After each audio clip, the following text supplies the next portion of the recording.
Bismillahirrahmanirrahim. Today our topic is circular motion. The motion of a body along a circular path is known as circular motion, and it can be defined as the motion of a body from a fixed point. Here this is a fixed point and a body is rotating from this point. That's why this motion is also known as rotatory motion. And during this motion, the body makes an angle with this fixed point. That's why this motion is also known as angular motion. And the angle itself is known as angular displacement. Here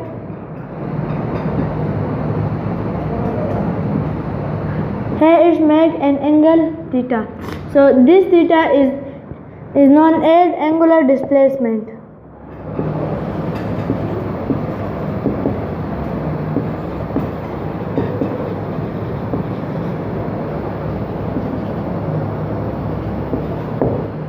Angular displacement is a vector quantity whose direction can be found with the help of right hand rule. If this rotation, to find direction, we put our right hand on the motion. So here, and we curve our right hand fingers along the direction of motion. So the electric thumb would show direction upward. So if this body moves in anti-clockwise direction, then the thumb shows direction upward, which we take as positive. And if the direction is clockwise, then the electric thumb will show direction downward, so we take it negative. Suppose its position at instant t is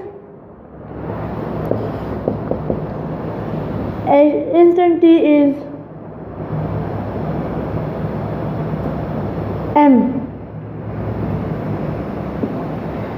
and after time t plus delta t, its position is n. So here at time t it's make an angle theta, and now it's make an angle theta plus theta 1 with the horizontal.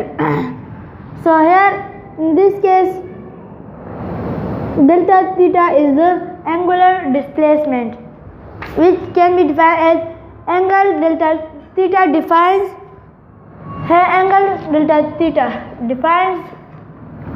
the angular displacement of the body during the time interval delta t.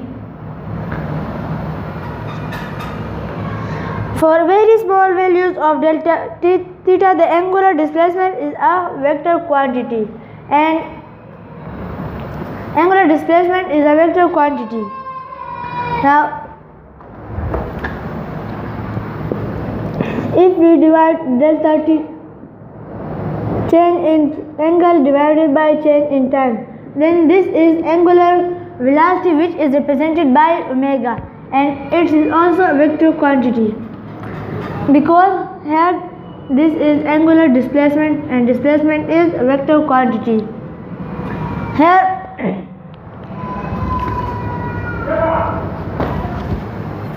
very often we are interested in knowing how fast the body is rotating or how slow.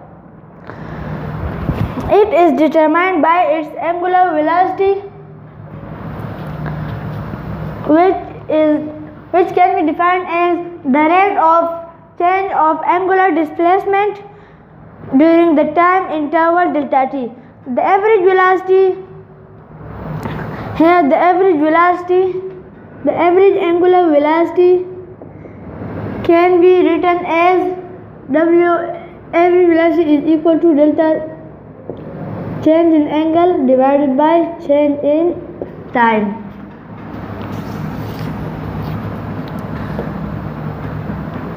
The instantaneous angular velocity omega is the limit of the ratio delta theta divided by delta t. As delta t following instant t approaches to 0, thus w omega is equal to limit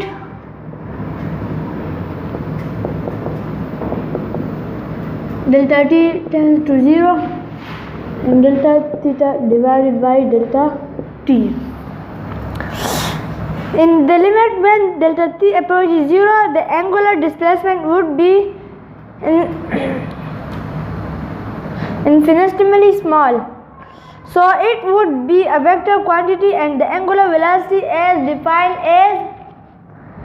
defined as this. That omega is equal to limit delta t tends to 0 and into delta theta divided by delta t. Angular velocity is measured in radians per second, which is its SI unit. Sometimes it is also given by the terms of revolution per minute. Now here it can be. Now what is angular acceleration? When we switch on an electric fan,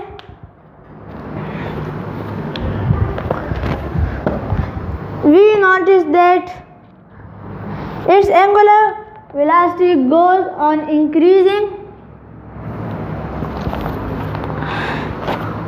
We say that it has an angular acceleration. We define angular acceleration as the rate of change of angular velocity. If initial angular velocity omega I and final angular velocity omega f are the values of instantaneous velocity of a rotating body.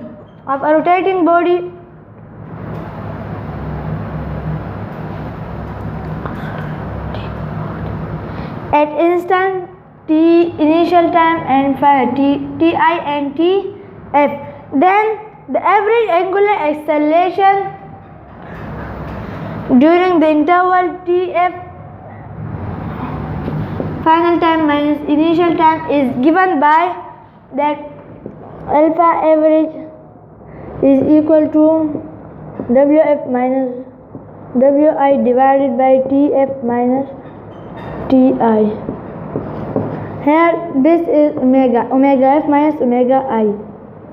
So it is equal to change in omega divided by change in time.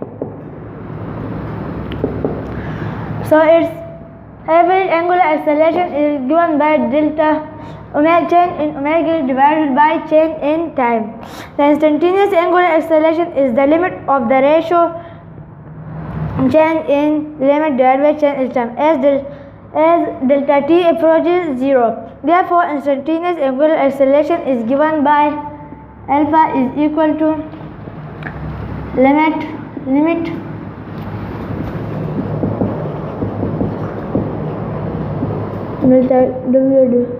delta omega divided by delta t, and delta t is to 0.